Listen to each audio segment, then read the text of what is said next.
Do you believe that spirits can visit us in our dreams and communicate important messages to us? Do you know anyone that experienced that, or have you ever had that type of experience? Well, I have, and so have two of my cousins. And we had the experience on the same night. Hi, I'm Nefer Kefri, your hostess with the ghostess, and you're watching True Tales of the Paranormal. If you like what you see, I ask that you smash that like button, hit the subscribe, and the little bell to be notified of when I post. And above all, please drop a comment. Comments help push my video out in front of new eyes, and I so appreciate your help. My channel has really been growing, and I'm very excited as this was not intended at all. This channel was just meant to be a personal record for myself, my daughter, and any other family members who might be interested. It never occurred to me the public would be would be so entertained, but I am so glad that you are. And now, without further ado, here is today's true tale of the paranormal.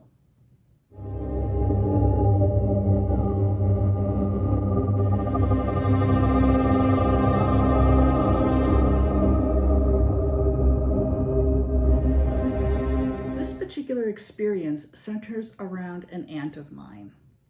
She was my father's oldest sibling, and she basically raised my dad. There was like about 17 or 18 years difference between them. And my dad was the second youngest of the family. And so he was very close to his sister, and her name was Minna, which was a nickname. And Minna lived in California. I was born and raised in Illinois. And I visited her a few times over the years, and we'd grown very close. And when I started school at the University of California, Santa Barbara, where I was studying for my master's degree in anthropology, my Aunt Minna lived just an hour up the coast. And so I would go see her sometimes for the weekends, and she just spoiled me rotten. I mean, this woman fed me breakfast in bed. She'd be like, "You awake now? Okay, don't bother to get out of bed. I'll bring your breakfast in." She was something else. She really was. And I was also very close to my Aunt Chewy's kids. My Aunt Chewy was my dad's other sister. All his other siblings were men.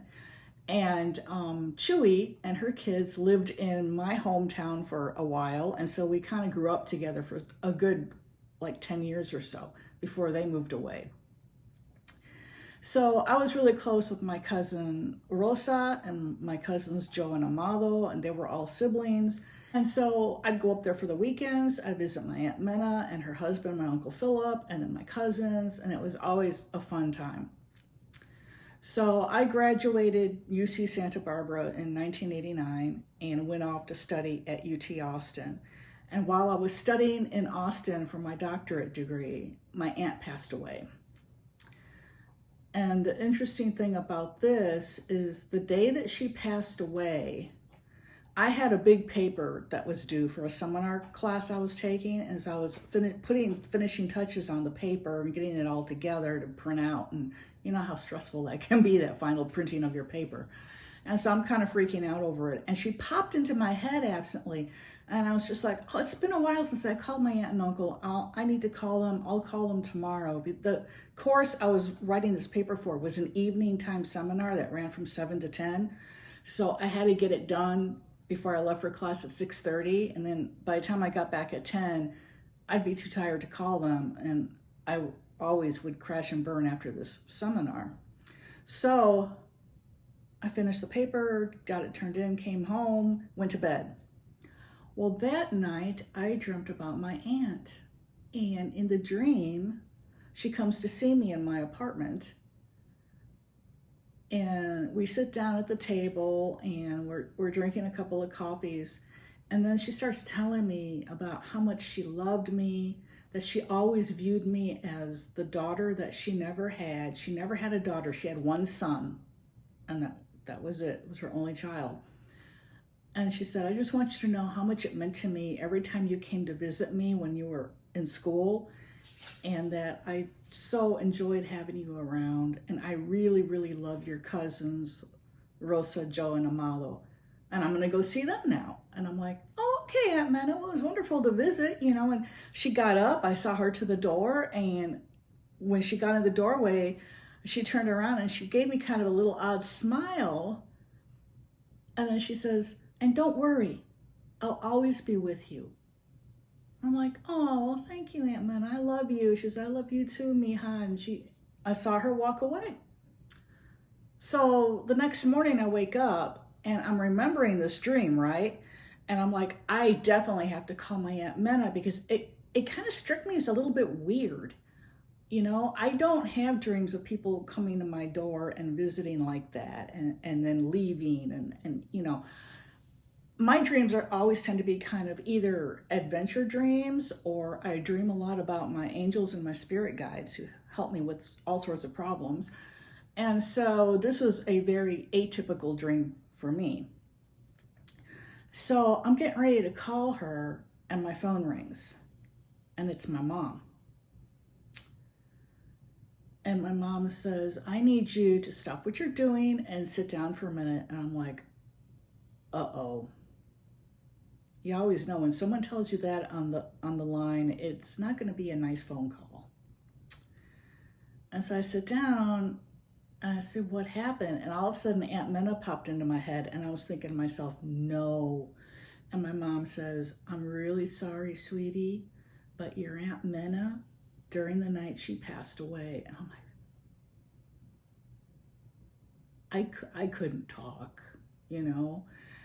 And I know I started crying and crying, and my mom's like, I know, and I've got your dad here, and he's all upset, and I don't want to leave you without someone to talk to. Do you have a friend you can go to or call or something? And I had two really good friends who lived directly upstairs from me in this apartment building I was in, student housing.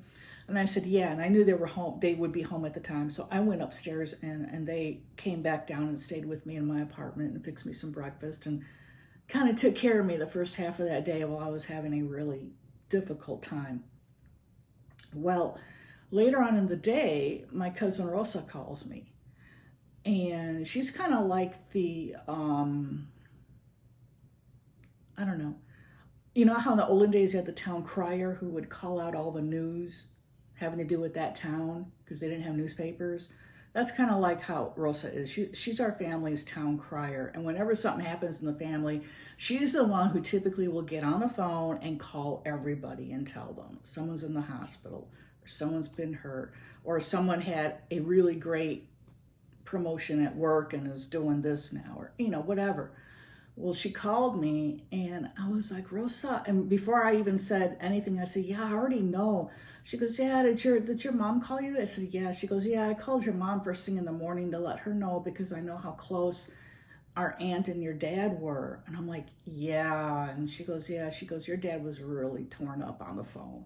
I said, I can just imagine because Mena was like a second mother to him. She was like a second mother to me.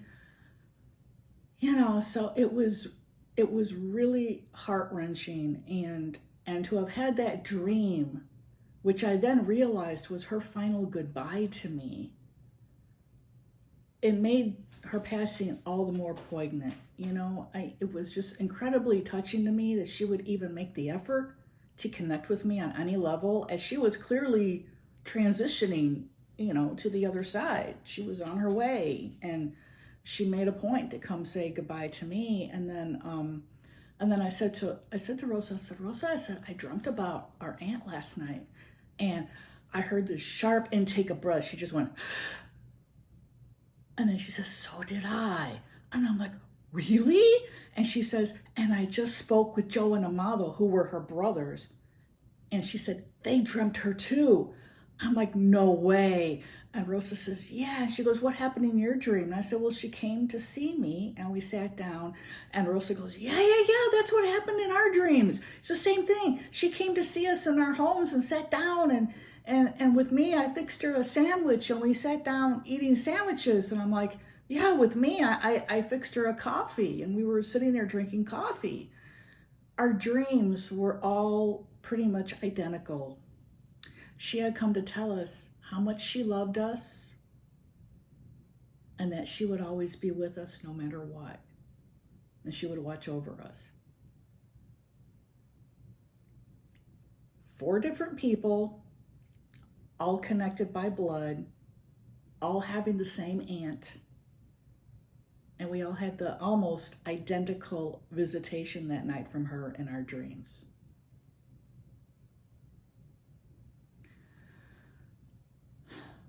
So that, how do you explain that one? Now, personally, from my own point of view on this, I had been thinking about my aunt that day, but I'm also a highly intuitive person.